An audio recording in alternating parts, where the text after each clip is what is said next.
On va reprendre la route maintenant, donc je vais rouler jusqu'à chez Christian, je pense. Ouais, je pense que je vais le faire d'un trait, parce que là il doit me rester 2h30, 3h, maximum de route quoi. Voilà, comme ça on va retrouver Christian, et puis ça me fait trop plaisir à chaque fois de le revoir. Et puis j'ai pas mal de boulot, comme je vous ai dit, j'ai pris du retard avec les partenariats, j'ai reçu des choses qu'il faut que je présente quand même, parce que bon, voilà. Ça est arrivé, mais comme voilà, j'étais blessé, je pouvais pas le faire quoi. Donc je vais me rattraper un petit peu. Et puis réparer un petit peu Yves, tout ça. Puis j'ai un projet aussi en tête que je vous parlerai un petit peu plus tard. Voilà, un petit projet surprise, on va dire. Je ne vais pas le dire tout de suite. Enfin, je suis en train d'y réfléchir pas mal. Et voilà. Donc je vous en parlerai en temps et en heure. Ah, ça sonne. Allez, en route les amis!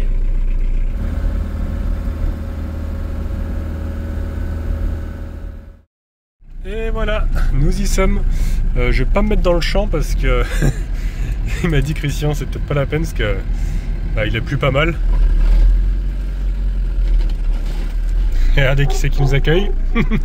C'est Jump. Bon, aujourd'hui on retrouve Didier. Bonjour Didier. Qui est en train de bricoler. Oui, bonjour. Voilà, il est en train de. Il a déjà bien avancé d'ailleurs parce qu'il a sorti son Trouma. C'est un Trouma d'origine, hein, qui faisait chauffage et chauffe-eau, c'est ça? Oui, chauffage et chauffe-eau. Ouais, donc là tu l'as sorti déjà. C'est celui qu'on trouve assez souvent maintenant dans les camping-cars, avec un petit peu d'électronique, tout ça. Donc là il l'a sorti et à la place, en fait il va installer du coup un chauffage alors électrique en 220. Petit chauffe-eau ici plutôt, pas un chauffage, un chauffe-eau électrique 220. Voilà, donc il est en train de regarder un petit peu le câblage, tout ça. Et puis il va mettre un chauffage Shinasto, c'est ça qu'on appelle. C'est comme les Webasto, mais bon, c'est des modèles chinois, un petit peu moins chers. Et donc il va l'installer par contre de ce côté-là. Parce que ici, il n'y a pas vraiment beaucoup de place. Et puis c'est compliqué en fait pour percer. Pas mal de fils électriques, vous voyez, pas mal de tuyaux. Donc là, il est en train de regarder un petit peu tout ce qui va lui manquer, parce qu'il y a des raccords un petit peu à aller acheter pour accorder directement au chauffe-eau. Voilà, en 220. C'est pas tout à fait les mêmes sorties, parce que là, c'est des tuyaux comme ça, classiques. Et on a des tuyaux comme ceci. Donc voilà, il va falloir raccorder ça pour pouvoir brancher au camping-car. Donc c'est la première fois que je vois l'installation d'un chauffage comme ça. Chauffage gasoil. Donc il faut percer le plancher, il y a quand même pas mal de raccords électriques à faire. Il faut raccorder aussi les tuyaux d'origine du camping-car, qui c'est pas les mêmes diamètres, donc il va falloir adapter avec un T, tout ça. Parce qu'il y a 4 tuyaux qui sortent, et nous on en a qu'un. Donc voilà. La petite pompe ici, alors c'est ça qui fait en général beaucoup de bruit dans les chauffages comme ça gasoil. C'est pour ça que je voulais pas en mettre un moi dans mon camping-car. Mais il y a une petite astuce là qu'on a eue, c'est de prendre un bloc de mousse comme ça, et du coup de creuser dedans et mettre la pompe à l'intérieur pour vraiment limiter les vibrations. On a récupéré quelques mousses ici. Voilà. Donc on va essayer de faire quelque chose pour pas que ça vibre. Voilà, je vous reprends un peu plus tard quand on aura quand même déjà installé. Donc le chauffe-eau il va être mis ici contre cette paroi. Et donc quand on aura tous les raccords, tout ça, parce qu'il manque pas mal de choses encore. Nous avons également Gwendal qui est ici. Voilà, qui est revenu. Qui ne parle pas. Qui est muet. Qui a perdu sa langue. Voilà, qui est venu aussi bricoler aussi un peu son camping-car. Prochainement. Continuer l'aménagement. Tu avais commencé un petit peu à mettre des panneaux, tout ça. J'avais montré un petit peu l'autre fois que j'étais venu avec les enfants. Oui. Voilà. Donc pareil, ça va pas mal bricoler. Parce qu'il y a une grosse restauration à faire. Oui. Donc voici la bête, hein, je vous avais déjà montré un petit peu. Ah, d'ailleurs, on voit ma petite Opel qui est là-bas, qui attend la restauration aussi. prochainement. Et là, on va vous montrer un peu, du coup, voilà, le camping-car. Je peux rentrer? Oui. Hop, attention, je passe. Ouah. Hop là. Voilà. Écoutez, il y a du boulot, hein, c'est pareil, là, c'est tout vide. Il y a un petit peu de boulot, hein.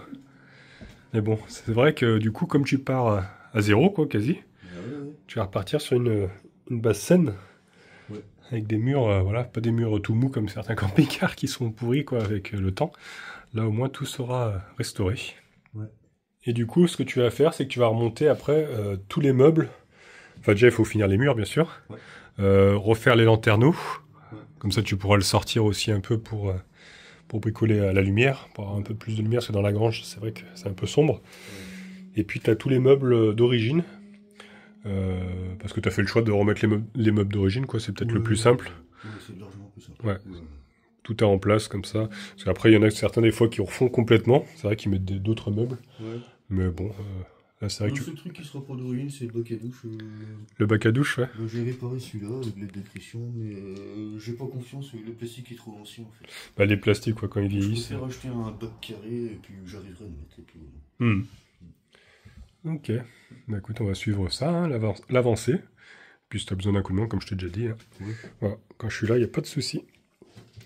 Voilà, on va pouvoir vous montrer un petit peu le avant, et puis on vous fera le suivi, et puis le après quand ce sera terminé. Ce sera chouette de voir tout ça terminé. La différence entre les deux, ça sera... Oui, je pense. Bon, mon cher Didier, ça avance plutôt bien. Bonjour, oui, ça avance bien.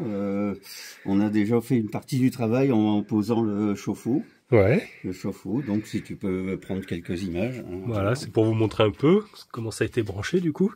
Donc vous avez trouvé des petits raccords. On a trouvé des raccords, effectivement, au rayon jardin. Voilà.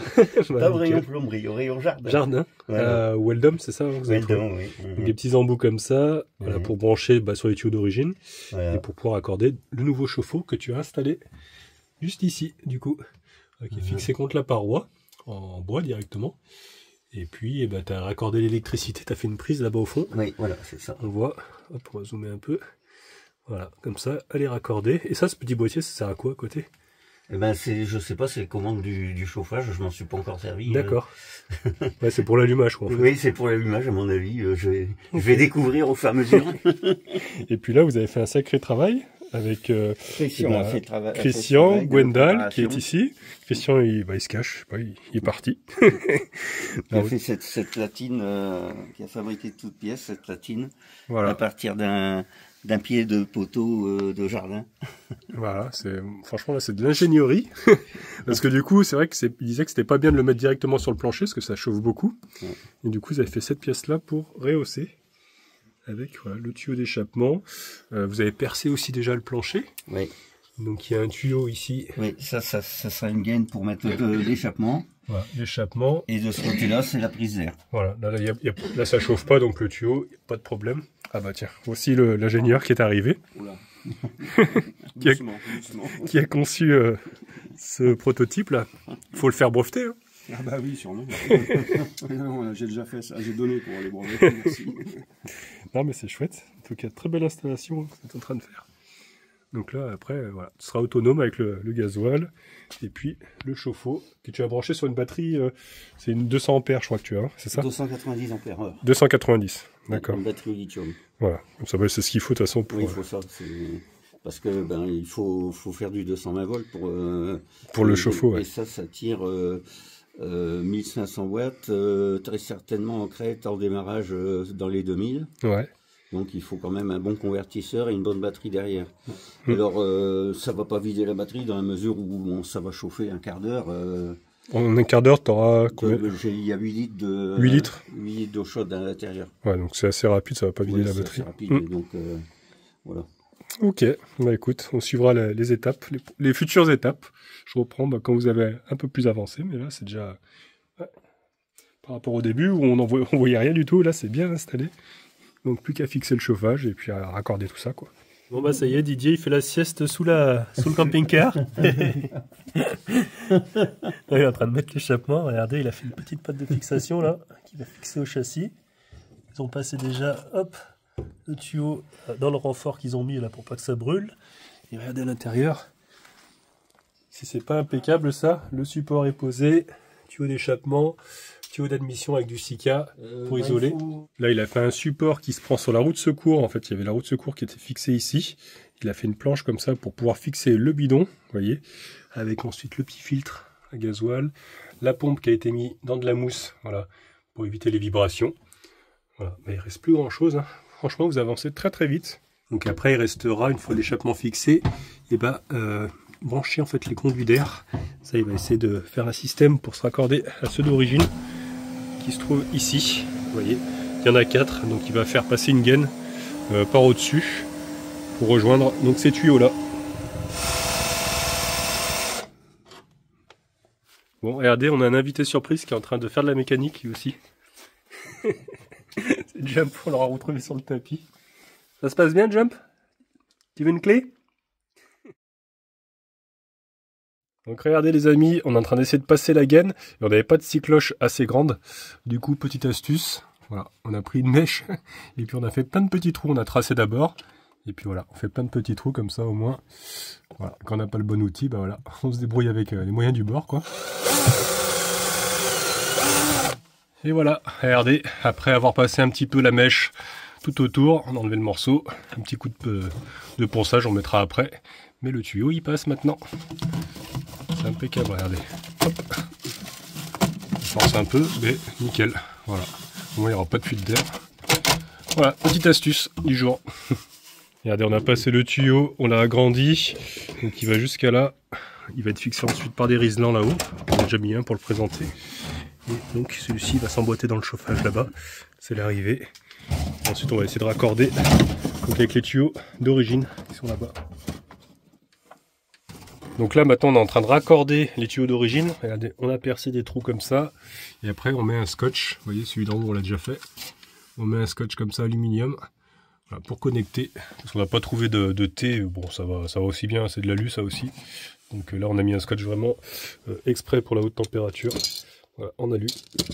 Regardez, je vous montre une fois terminé. Tous les morceaux sont assemblés. Voilà, moi ça fait nickel. Hein. Moi je trouve que c'est pas mal du tout. Il ne nous reste plus que le côté là. Raccorder du coup le chauffage. Voilà, bah écoutez, tout est raccordé. On a accroché le tuyau là-haut avec les riselants. Voilà, impeccable. Ça gêne pas au niveau de la porte. Là, Didier il a branché déjà hier tous les câbles électriques. Il a fait passer dans une boulotte juste ici. Voilà. Donc c'est tout raccordé. Il manque plus que mettre le gasoil. Et puis démarrer quoi. Gwendal qui nous amène un petit peu de gasoil avec sa petite pompette. Voilà, comme ça on va pouvoir en mettre un peu pour tester, voir s'il démarre. Ce serait bien quand même. Ah, ce serait bien, oui. Ce serait bien. Ce serait bien. On va bien voir. Hein.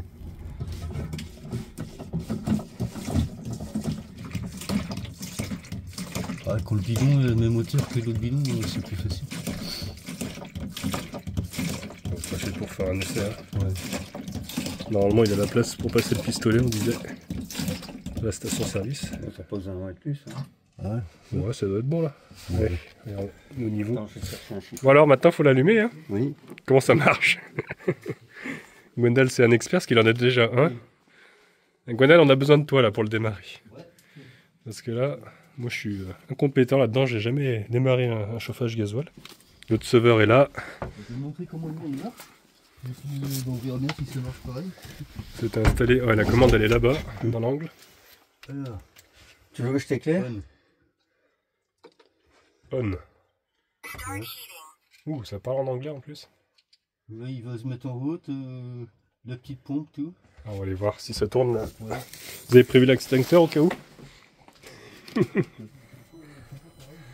Alors là on entend un petit bruit. Pour le moment, il n'y a pas de gasoil qui est tiré, la pompe n'est pas allumée. Ça y est, la pompe commence à aspirer, elle s'est mise en route. On voit le gasoil qui commence à couler. C'est une procédure d'amorçage? Non, il va s'amorcer comme ça. Il va s'amorcer. Faut laisser faire. L'expert est là. Ouais, ça a l'air de tourner. Donc c'est ce fameux bruit là qui est un peu gênant. Ouais, ça va le faire. Il va virer tous les petites bulles d'air qu'il y a dans le circuit et puis après ça sera parti. D'accord. En tout cas, ouais, on voit le gasoil qui commence à être aspiré. Et c'est pour ça aussi Est-ce qu'on n'ouvrirait pas un peu pour que ça fasse une prise d'air? Non, il y a déjà un trou là. Il y a déjà un trou? Moi je vais l'ouvrir, ça fera pas de mal. Et puis c'est livré avec... normalement, il y a déjà du gazole dans la petite pompe. C'est pour ça qu'il faut enlever les deux ongles. D'accord. Ça amorce plus facilement. Là on entend qu'il s'énerve là. On entend qu'il accélère. J'ai mis sur 25.